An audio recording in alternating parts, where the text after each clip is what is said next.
ka lumapit. Huwag ka lumapit, maninipa yan. Ay, huwag ka lumapit. Ayaw kaya?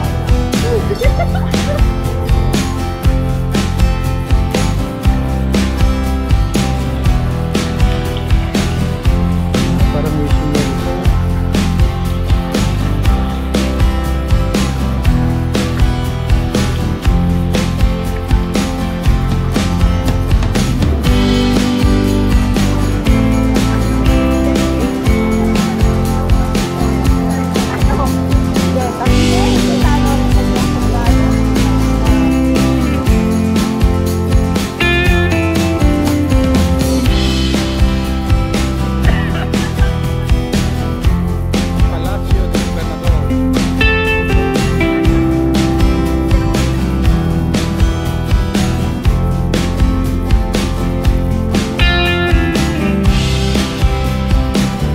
Kalagalag, ito yung entrance dito sa Port Santiago.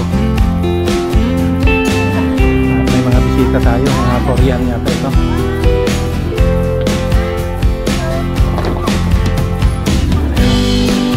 Wow, ang ganda.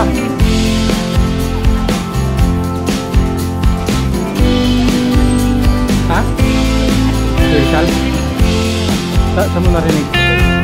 Ito, sorry.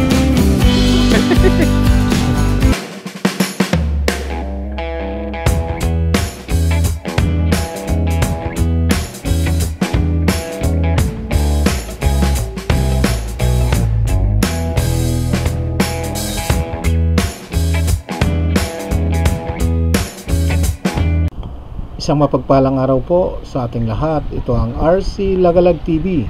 Mga kalagalag, panibagong araw, panibagong vlog at panibagong adventure na naman ang ating gagawin sa araw na ito. Mga kalagalag, andito tayo ngayon sa Fort Santiago at pasyalan natin itong lugar na ito at matagal na nating pinangarap na marating ang lugar na ito. At ngayon mga kalagalag, andito tayo ngayon sa tapat mismo ng Manila Cathedral at maya maya lang papasukin na natin itong Fort Santiago dito sa Intramuros, Manila. Ayan. So, mag-enjoy muna tayo habang wala pang pasukan. So, maipapasyal muna natin yung buong pamilya dito sa Port Santiago, dito nga sa Intramuros, Manila. Ayan. So, samahan nyo ako itong araw mga kalagalag sa aming pamamasyal. At muli nating iikutan. Actually, napasyalan ko na itong Port Santiago. Noon pa, matagal na panahon na. Pero ngayon, talagang napakalaki palang pagbabago ngayon. Na napakaganda po ang lugar na ito. Talagang na-improve pa nila ng gusto. Kaya sama lang kayo mga kalagalag sa aking pamamasyal at silipin natin yung mga magagandang tanawin dito sa loob ng Port Santiago. So ayan, so let's go. Huwag ka lumapit. Huwag ka lumapit, naninipa yan. Ay, huwag ka magkakulay pa. Ikaw kaya?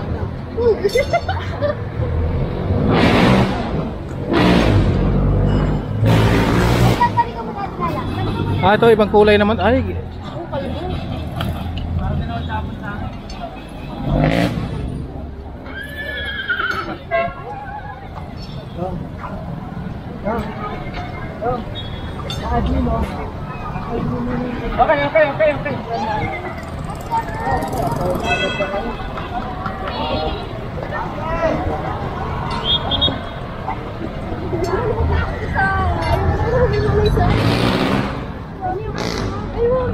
Ito na pala yun, Port Santiago.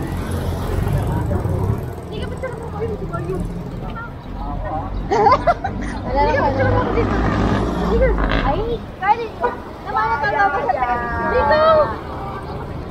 Let's go!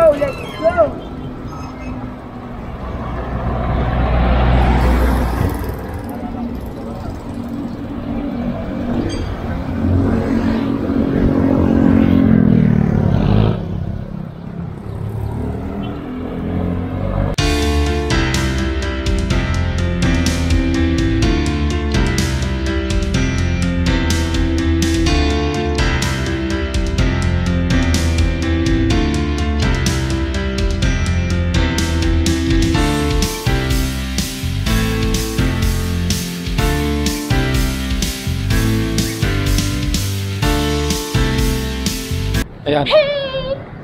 We're here at Intramuros. Siya ba ito? Intramuros ba ito? Ay, Port Santiago. Port Santiago. Oh, may 50 din dito, oh. Diba? Ay, saan mo? Ayun, yung entrance. Ang gusto mo? Walang tubig din dito. Wow.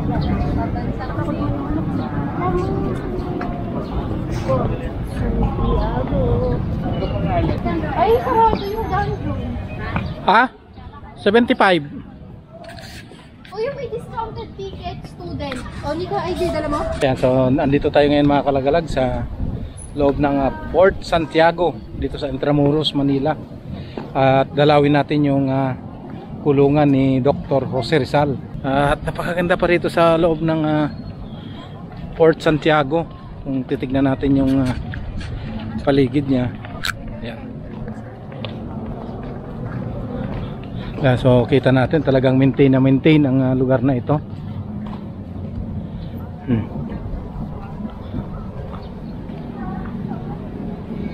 Tanaw lang natin dito mga kalagalag yung Manila Cathedral.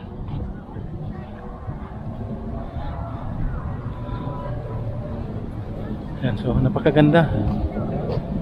May mga building din dito na talagang na-abandon na, pero panahon pa ito ng Kastila, yung mga building na ito. Panahon pa ng Kastila to. Ito may mga bahala pa ng kanyon, no?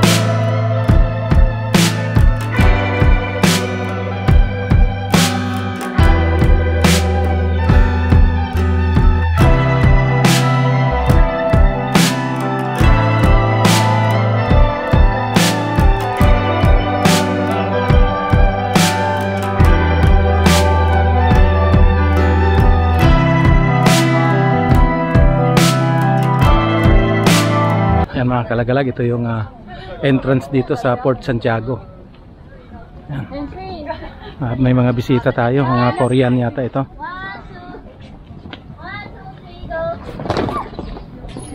Ayan. Wow! Ang ganda! Narinig ko ba dun daw na-detain siya? Ha? Dun daw na-detain. Si Rizal? Narinig ko sa... Saan mo narinig? Turlet. Ito, turget. Matikinig ako. Ayun, pwede umakyat yan eh. Akyat tayo mamaya. Dito, andyan na. Puntahan muna natin yung kulungan niya. Rizal was detained there. Huh? How many months? Year and hours?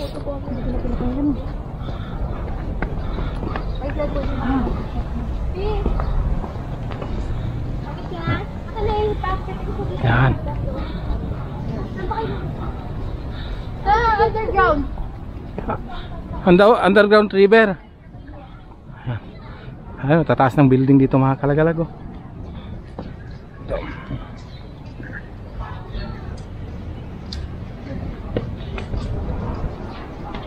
Tantan, don't run. Tantan.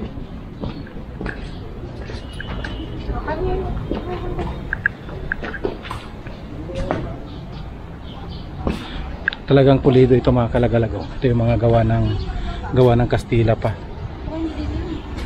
Ha? Ganda.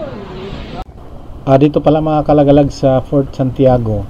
So bago tayo pumasok dito sa loob ng facilities na ito, so mayroong kaunting briefing yung mga pwede at hindi pwedeng gawin. So isa nga yung hindi pwede is yung camera o yung video camera. Hindi siya pwedeng gamitin sa loob. Pwedeng dalhin pero hindi siya pwedeng gamitin. Ang pwedeng gamitin lang sa loob is yung photo lang na walang flash, at bawal din hawakan yung ibang mga gamit. So tignan lang natin, panoorin lang. So yun yung mga briefing na nakapaloob doon, at dapat lang sundin kung ano yung house rule nila. So dapat sundin natin para sa atin din naman yun, para ma-preserve kung ano yung dapat i-preserve na mga gamit. So ayan, so successful naman, napakaganda, at nakakuha tayo ng mga photos na iba-ibang klaseng mga photos na nasa loob. So yun yung pinicturean natin. Ayan, so ikutin pa natin mga kalagalag, iba pang mga lugar dito sa loob ng Fort Santiago, at makita natin talagang napakaganda, at mamamangha kayo sa sobrang ganda. So ayan, so patuloy lang kayo mga kalagalag na sumama, huwag kayong bibitiw, at marami pa tayong iikutan sa lugar na ito. Ayan.